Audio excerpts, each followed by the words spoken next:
Is everything all right മുക്ത? യാ uncle, എല്ലാം നന്നായി നടക്കുന്നുണ്ട്. നന്നായി നടക്കുന്ന ഗാർമെന്റ്സിൽ എന്തിനാ പോലീസ് വന്നത്? Do you think I am an idiot? അയ്യോ അങ്കിൾ, നീ എന്താ കരുതിയത് ഞാനൊന്നും അറിയില്ലെന്നോ? ഞാൻ എവിടെ ഇരുന്നാലും എന്റെ ഒരു കണ്ണ് എന്റെ സ്ഥാപനത്തിലാണ്. അത് നിനക്ക് ഇതുവരെ മനസ്സിലായിട്ടില്ല. പോലീസ് നമ്മുടെ ഗാർമെന്റ്സിൽ കയറി വന്ന് ഒരു എംപ്ലോയിയെ പിടിച്ചോണ്ട് പോയി. അതും അവിടെ ജോലി ചെയ്യുന്ന ലേഡീസ് സ്റ്റാഫിനോട് വൃത്തികേടുകൾ ചെയ്ത കുറ്റത്തിന്.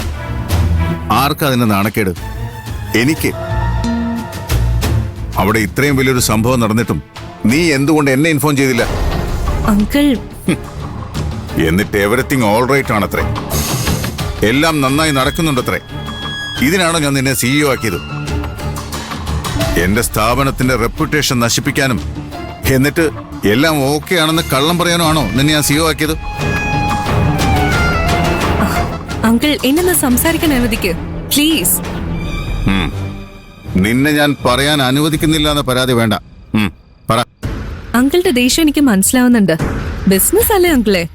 ബിസിനസ്സിന് ഇതുപോലുള്ള ചെറിയ ചെറിയ പ്രശ്നങ്ങൾ ഉണ്ടാവാറില്ലേ? അതൊക്കെ പറഞ്ഞ് ഞാൻ അങ്കിളുടെ മൂഡ് സ്പോയിലാക്കണോ? അതിനാണോ ഇത്രയും വലിയ പൊസിഷനിൽ അങ്കിൾ എന്നെ എടുത്തിരിക്കുന്നത്?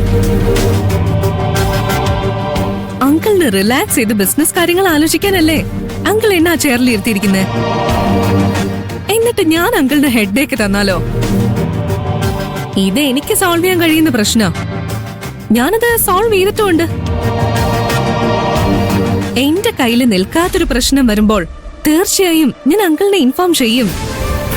അങ്കിള് പേടിക്കണ്ട. നമ്മുടെ ഗാർമെന്റ്സിൽ ഇങ്ങനൊരു ഇഷ്യൂ നടന്നത് പുറത്തറിയാതിരിക്കാൻ ഞാൻ വേണ്ടത് ചെയ്തിട്ടുണ്ട്.